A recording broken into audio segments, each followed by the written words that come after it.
Yes, welcome in. Badgers getting ready for a huge one coming up on Saturday against Penn State, number 3 Penn State, on Saturday night at Camp Randall. We'll talk about the game coming up here more so on Thursday, but we'll get into a little bit of it today. But plenty to get to as Mike Tressel spoke yesterday to the media, his monthly meeting with the media. And Jesse, I know you are writing about defense for today, and we'll talk about some of the things that have changed. What's changed over the last 3 weeks as Wisconsin has gone on this winning streak, and the defense has allowed 16 points and just been a dominating unit for the most part over those 12 quarters. We'll get into that. We'll also get into the newest commitment, Drayden Pavey out of Ohio, decommitted from Purdue, committed to Wisconsin this morning. We'll talk about that. And then some odds and ends as well, and get into some overreaction or no. Two, before we do, Jesse, the camp is our official apparel sponsor is Home Field Apparel, the best vintage gear you can possibly find. They've got so much stuff going on right now. It feels like they've got new stuff coming out every single day. They certainly have a bunch of new Wisconsin stuff here in these last couple of months. You can go check it out, homefieldapparel.com. Use the promo code Bucky24 for 15% off your first purchase. All right, let's jump into this. We talked to Mike Tressel yesterday for the first time since last month, since maybe, I don't know, there was it felt like he was getting cross-examined by a defense lawyer and was just getting ripped left and right the last time we had a chance to talk to him because things weren't great. And now this time, a lot of positive things to talk about for Mike Tressel and what exactly has changed for them defensively as they've been so good over these last 3 games. We spoke to him after the Alabama loss, but before the USC loss. And at the time, he acknowledged that they hadn't come anywhere close to meeting the expectations, which was obvious to anybody. But as we've seen in the last 3 games, they've been lights out, giving up 16 points, giving up 1 touchdown over 3 Big Ten games. That hasn't happened since 1998 during a stretch where Wisconsin got hot, beat Illinois, Iowa, Minnesota, and obviously ended up being a co-Big Ten champion, going to the Rose Bowl and winning it under Barry Alvarez. I get mixed reactions here from fans, and I'm sure you've heard the same of, oh, that's cool, and they're doing it against terrible teams, and wake me when they do it against a good team. And like, that's all fair, but they've gone 26 years without doing this. So I think it's at least worth pointing out and acknowledging and saying that they are playing very good football, even if Purdue, Rutgers, and Northwestern rank in the bottom half of the Big Ten and a lot of offensive categories. I think they're 14th, 15th, and 16th in passing offense. They still had to go out and execute. What's different? Honestly, I don't really think anything is different from a schematic standpoint. Like Mike Tressel is dialing up some crazy stuff. I looked at the advanced numbers and they're playing a little bit more nickel, but that's also in part probably because of the opposition in a given game. It comes down to what Mike talked about: the physicality, the mental ability to want to dominate, and they're doing it. They're getting it from every level. I certainly think the defensive line has to be a talking point here because they've exceeded what I thought was possible for them. Just look at the Northwestern game. Elijah Hills has been great. He had a fumble recovery. Kurt Neal contributed on a safety, and Ben Barton blocked a field goal. So it starts there. I also think there's something to be said for being able to rotate a little bit more. That's something Luke Fickell talked about after the Northwestern game. I think the outside linebackers are a perfect example of that. How many times in the last 9 months did we hear, we played CJ Getz way too much last season? That became like the number one thing you would hear from the coaching staff. And they're able to spread it out. They got 4 guys that they can play, and now it's really 5 because Sebastian Cheeks has come on strong. So I think those are a few things, and we can get into it a little bit more. But obviously they've been able to find a formula that's worked here in 3 games, and they're going to have to do more of it to beat a good Penn State team. Going back to the 26 years thing, it's not like they didn't play bad teams over those 26 years. This isn't the first year they started playing horrible teams or horrible offenses, I should say. I mean, this is not something that is the first time that's ever happened where they've played 3 bad offenses in a row, but it is the first time that they've played 3 bad offenses in a row and made them look bad to the point where they allowed them just 16 points. That 98 team was one of the better defenses in the country and one of the better defenses that Wisconsin's had.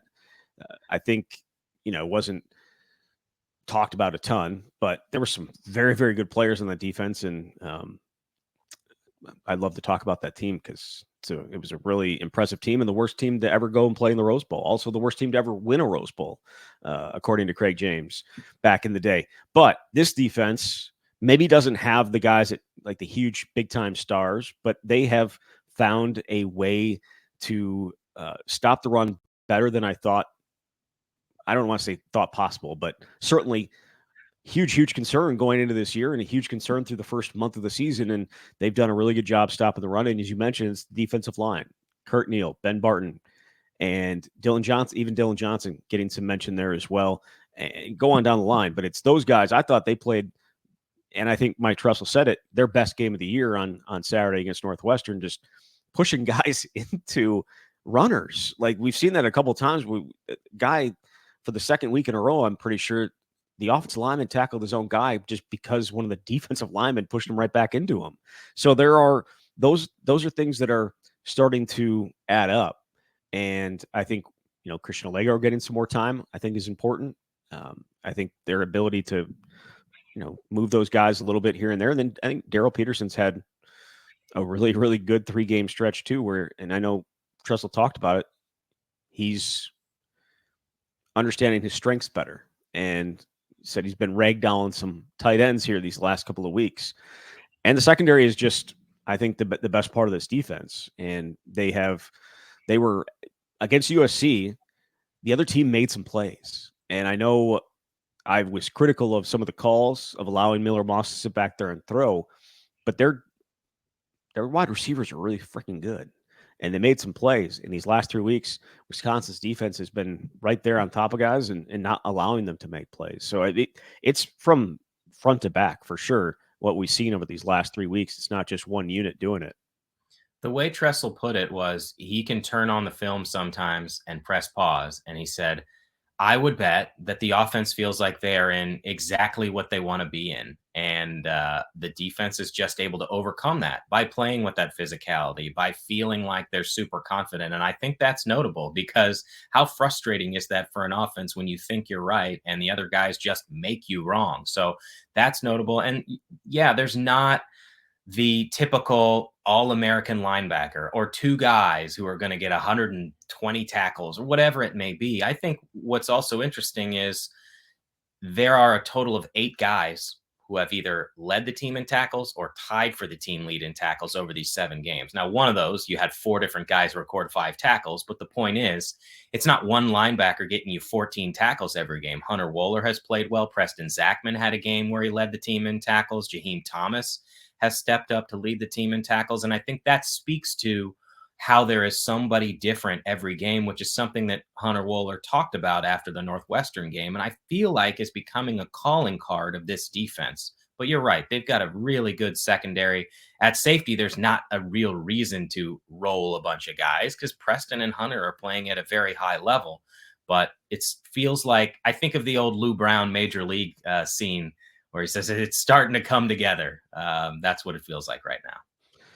Yeah, it definitely does. And they've made jumps. They're now back into the top 20 in terms of scoring defense, which you would expect. And I don't know that a ton of us were expecting them, especially with their schedule through the first half of the season, to be there. Now, if they're sitting there 5 weeks from now, I think they're going to be in a very, very, very, very good spot because some of the offenses that they're going to face, namely, Penn State's offense is solid to I shouldn't say solid, is good to very good at times.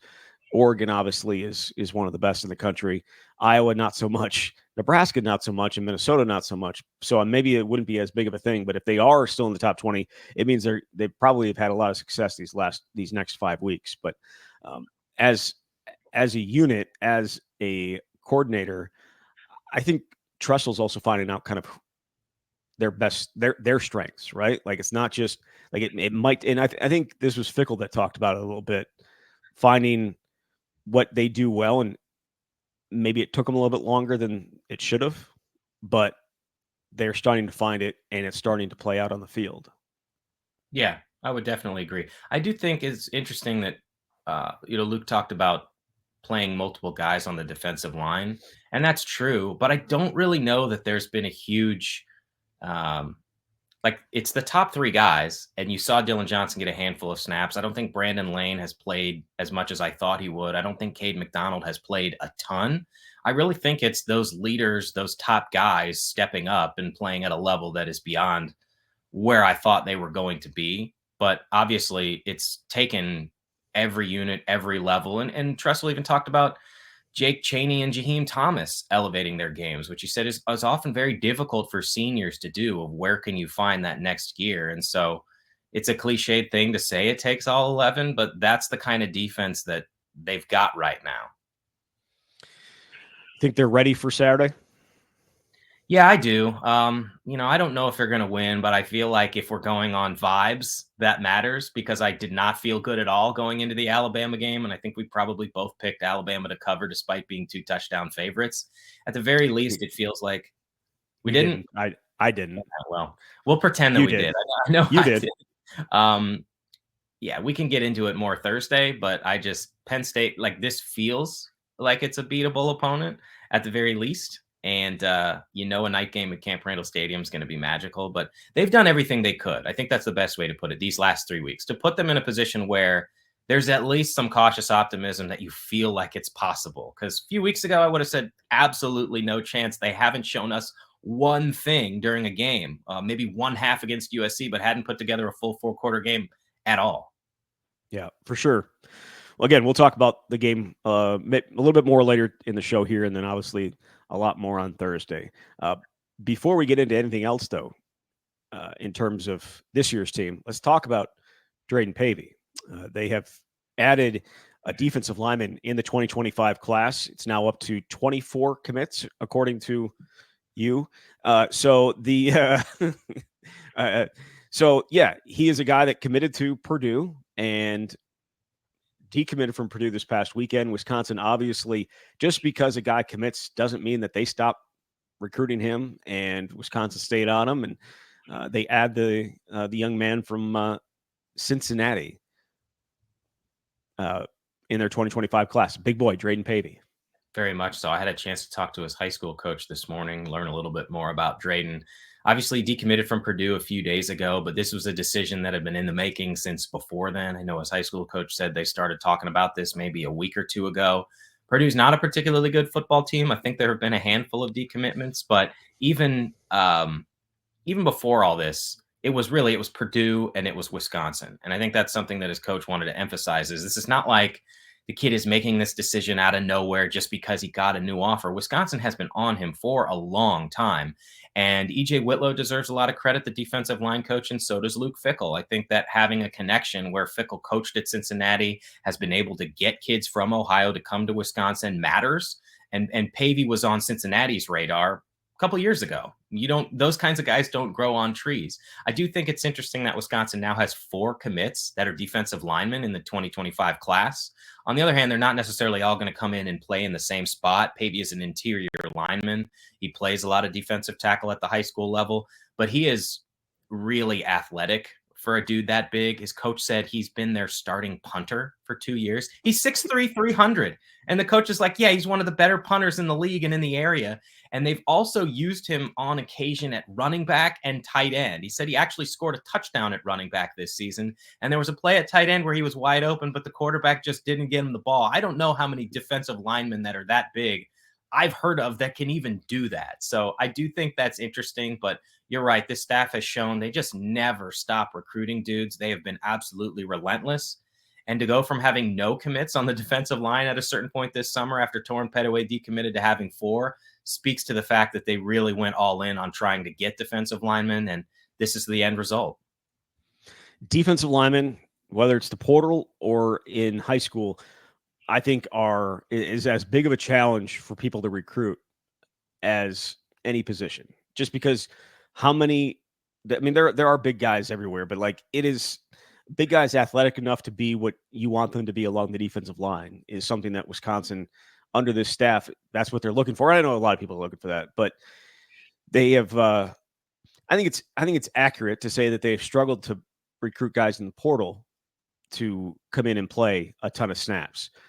But the fact that they have, just like on the offensive line, thrown a ton of effort into adding out of high school, I think is notable. They know that if you throw a lot of bodies at it, there's a good chance that you're going to find one or two that are going to end up being productive, consistent playmakers for you. And when you throw 4 guys at a position, whether I know it's not all the same position, you have a much better chance of hitting.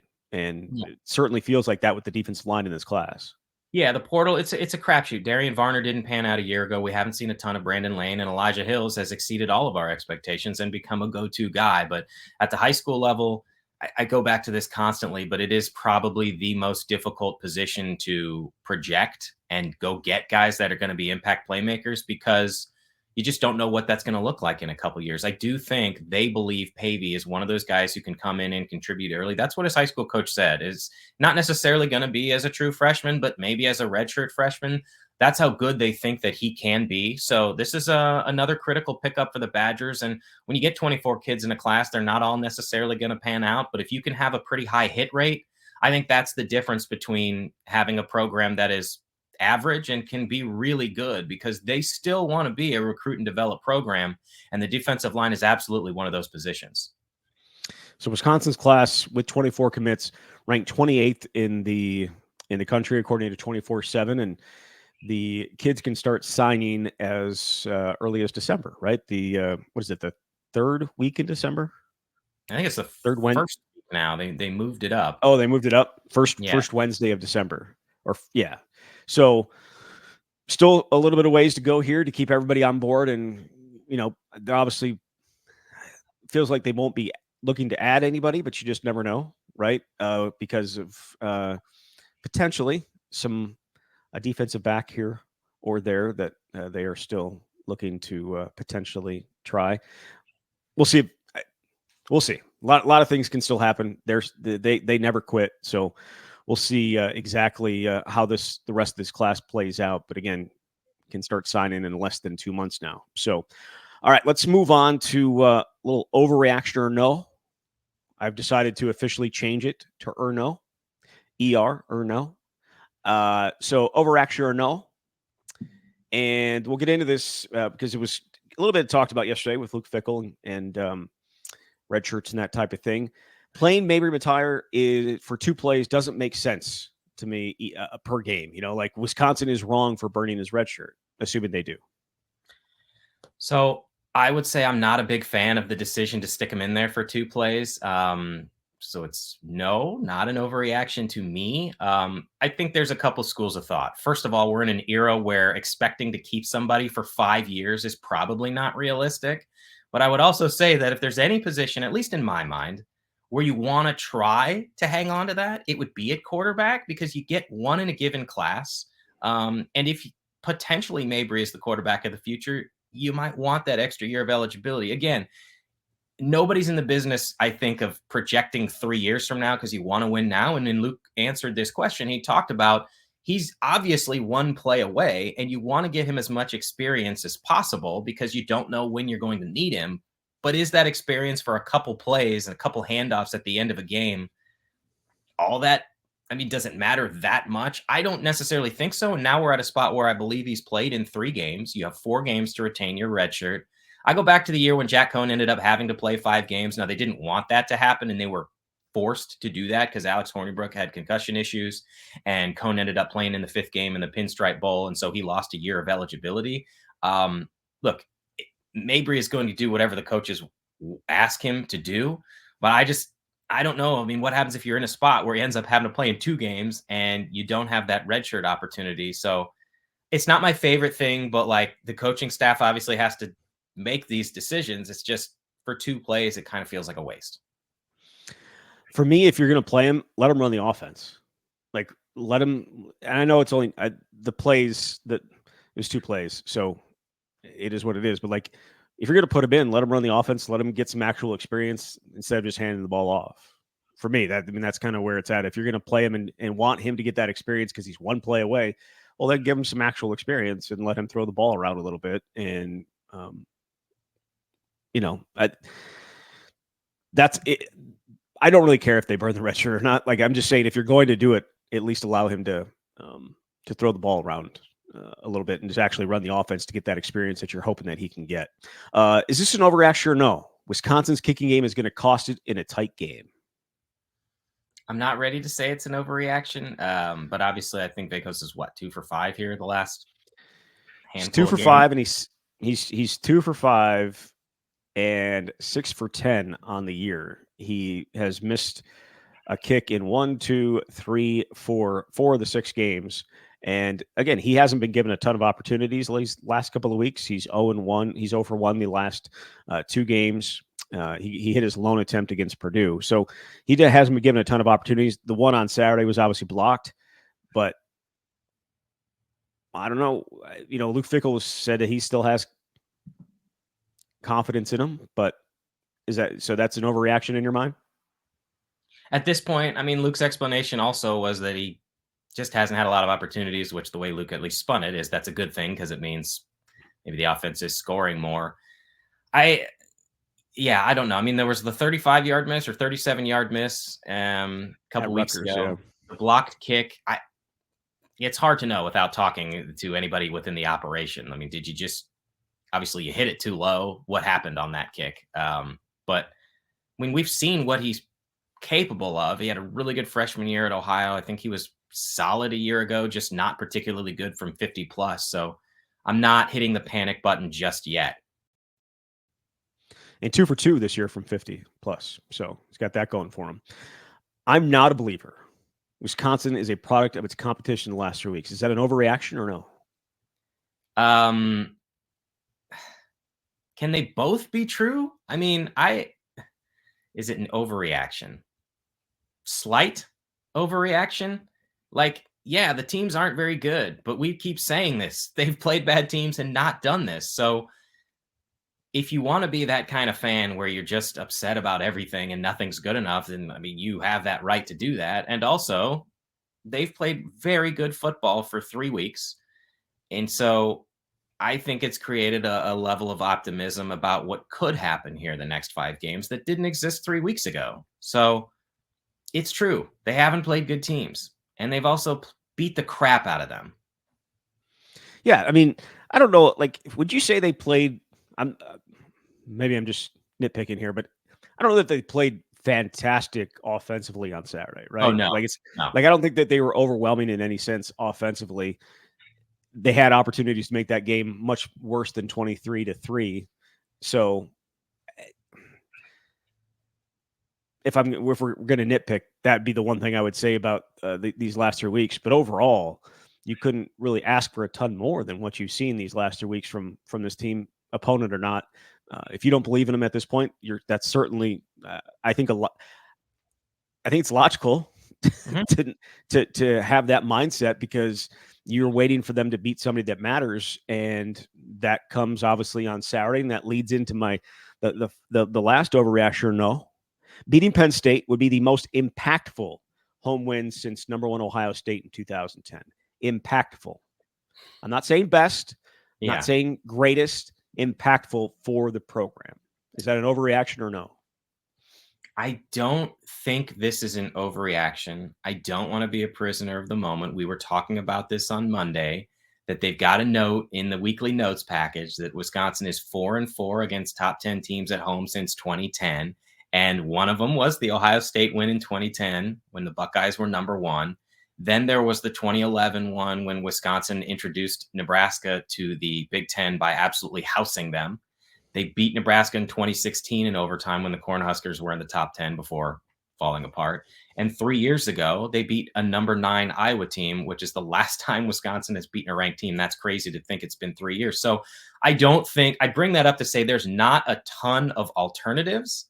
Maybe that 2011 one stands out most to me because it was a moment that made you realize that team had a chance to be really special and it was a primetime game. But that team also ended up losing 3 games, including the Rose Bowl. I think this one has a chance to be the most impactful because of where the program has been for the last 5+ years. That's really where I'm at. Luke Fickell doesn't have a signature win. I mean, we've tried to find one. Oh, you beat Nebraska last year. You beat Minnesota to get the Axe back. Those things are great, but those teams aren't very good. And neither Wisconsin hasn't been very good. So maybe we look back, even if they win, and say, oh, it didn't mean all that much because then they lost to number 1 Oregon, or they laid an egg against Iowa. But where things stand right now, they have a chance to be 6-2 overall, 4-1 in the Big Ten on a 4-game winning streak, win their first ranked game against a ranked opponent in 3 years, give Luke Fickell a signature win, and make you believe that the Badgers, at least to some degree, are back. So I think this is in part where the program is right now and how desperately they want to climb out of this sort of level of mediocrity or slightly above mediocre. That's why I believe this has a chance to be the most impactful. So you talk about the last 5 years for this program, and that's why I go back to 2010 and talk about the impactful nature of the win in 2010. You go back and look at the few years before, and look, he went 12. Brett Bielema went 12-1 in his first season. His losses were to a very good Michigan team that ended up playing Ohio State. Was the 1-2 game of the century that Ohio State won, and then got absolutely hammered by Florida in the national championship game. And then you have 2007, 2008 was an absolute flop. 2009 was starting to go back up, but they won one ranked game each of those years. They won, I think, 3 and 7 in ranked games in 07, 08, 09. And so you were looking for something as like a signature win. I mean, I guess you could talk about beating Arkansas in 2006, and maybe Michigan in 07, but like, or even Miami in the Champ Sports Bowl there at the end of the 2009 season, but they were still looking for a huge win under Brett Bielema. And that's what 2010 against Ohio State served as, because then they went on and won the Big Ten that year. And they went on to win the Big Ten the next year. And obviously the following year as well, even though, that team was probably slightly different than the first two. But I thought that was kind of, that game against Ohio State kind of set up everything else that happened the rest of Brett Bielema's tenure. And so it was an impactful win. It showed that Wisconsin belonged and Wisconsin was going to be heard from, and that they have had a chance to be special. And it feels like Saturday has that same thing. They haven't beaten, obviously, Penn State since 2011. Penn State is unbeaten. They are number 3 team in the country. Wisconsin is 4-12 all time against, the number 3 team in the country. And the last win was another very impactful win, and I shouldn't say impactful. It was another great win that didn't actually go on to mean anything. They beat Ohio State in 2003, which is the first time they beat Ohio State. I know a lot of people obviously just focus on that 2010 game. I'm kind of partial to the 2003 game for me personally, but this is something that just doesn't happen. You have an opportunity for Luke Fickell, and you've had an opportunity in some other games and not actually been able to close the deal. Impactful win to potentially go and set off what you can be as a program under this staff. Yeah. I mean, you summed it up pretty well. This is another huge opportunity. I know maybe there's a hangover of disappointment from what happened with Alabama, but this is a Big Ten game, and this is a different era of college football where if you win, we're starting to have conversations. I don't even think prematurely, because you're 8 games into the season, about what could be possible this season. And at the very least, I think sets up very well for what year 3 or year 4 could be, because you've shown that you can do it. I think that's the thing that we keep coming back to, is show me that you can do this in a marquee matchup, in a big game. We've not seen them been able to pull it off for quite a while. They've come close. LSU was ranked a year ago. Now, look, it's a bowl game. It's a glorified exhibition, whatever. But then you lose your quarterback and you're kind of starting over, and you got destroyed by Alabama. And this is just one of those opportunities that has a chance to be something Badgers fans remember for a long, long time, just like they do about the 2010 game against Ohio State. Yeah. And again, I know Ohio State was number 1. I get it. And if Wisconsin beats Penn State and then has a chance to beat number 1 Oregon later on, maybe the Oregon game will upstage this one. Again, there's so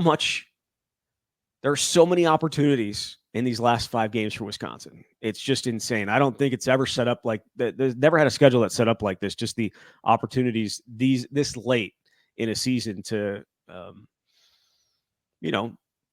not just make you feel good about where the program is, but just where it could potentially go if they're able to win some of these games, starting with Saturday night. As I mentioned, they're 4-12-1 all time against the number 3 team in the country, 1-8-1 in the last 35 plus years. But only one of the last 5 have been in Madison.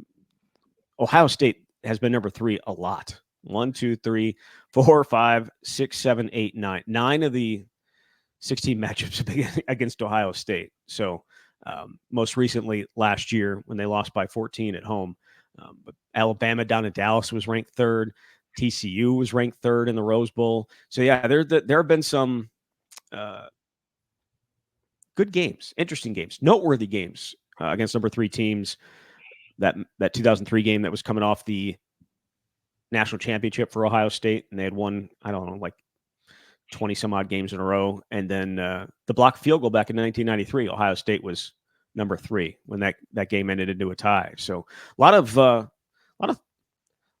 memorable games. I'm not going to talk about some of the other ones because those are memorable for wrong reasons, but we won't get into that.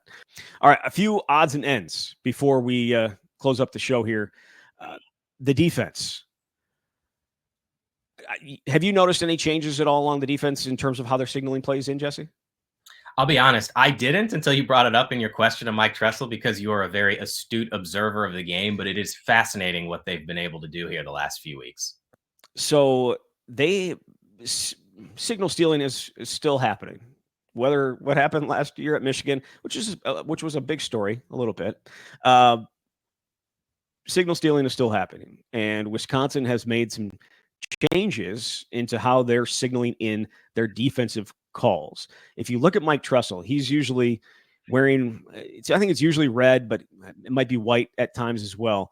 You'll see a couple of guys flanking him now that are, one's usually wearing blue, one's wearing green. I think there might be a guy wearing black.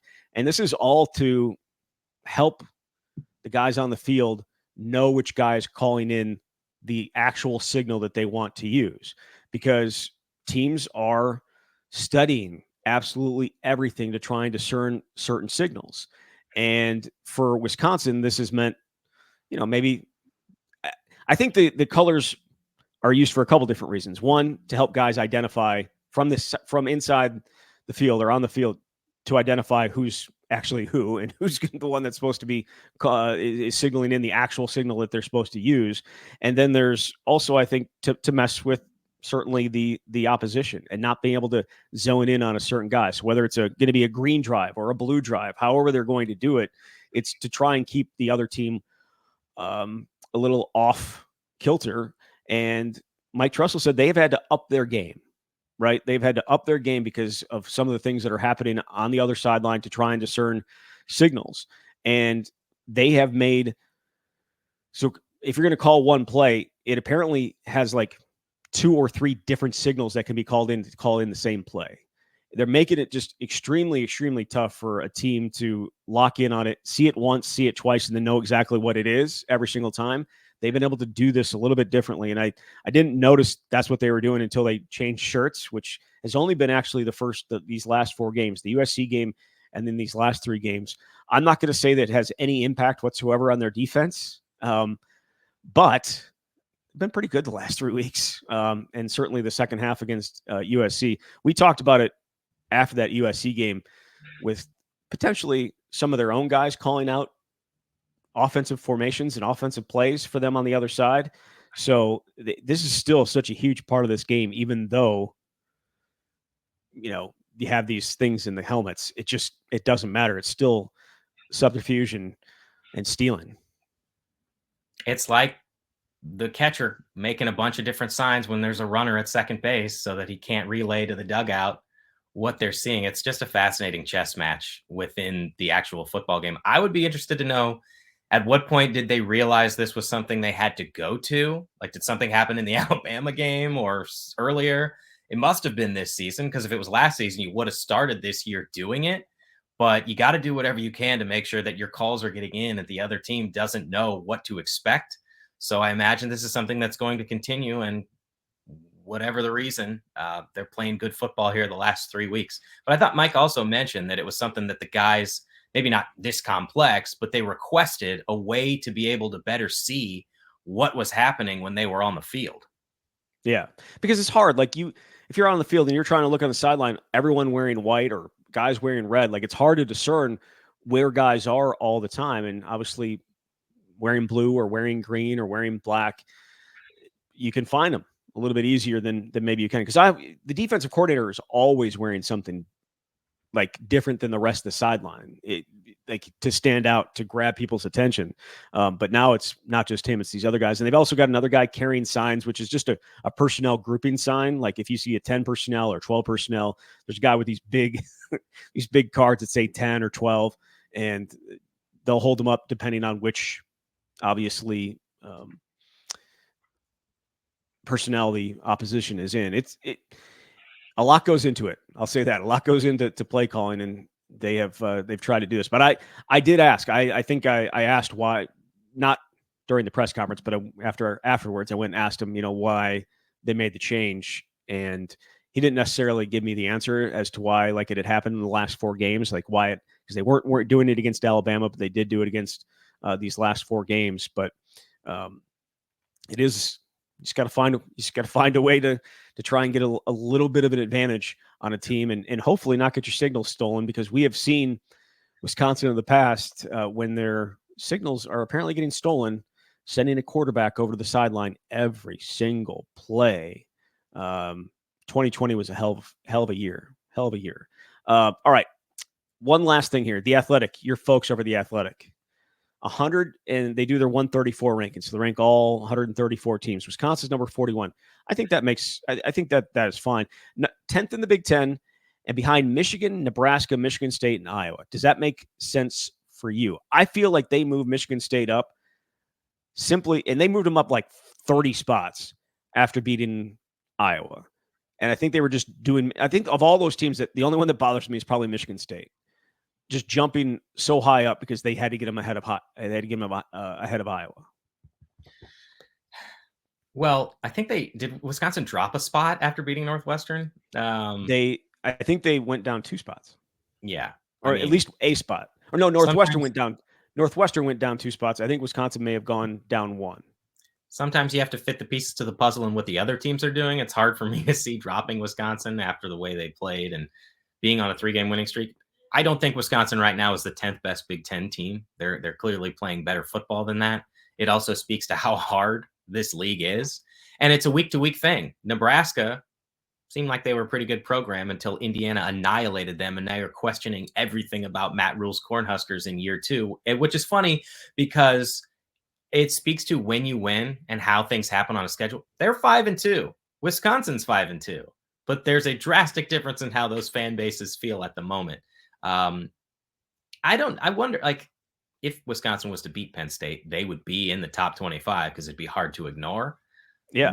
Maybe they're worthy of being in the high 30s, but I don't have a huge problem with them being 41 right now. You look at the 5 wins and you can't say any of those 5 were even close to marquee wins. On the other hand, there's plenty of teams right now that aren't 5-2 and would like to be that, and 3-1 in their conference. So I know they're not ranked, obviously not ranked in the AP, and not actually receiving any votes in the AP. I don't know why they even still do this poll, but the coaches poll does have them receiving 3 votes. So there's that. Nebraska still receiving a vote in the AP top 25. So they would be number 25, I assume. Someone tweeted at me saying it was a writer from Fort Wayne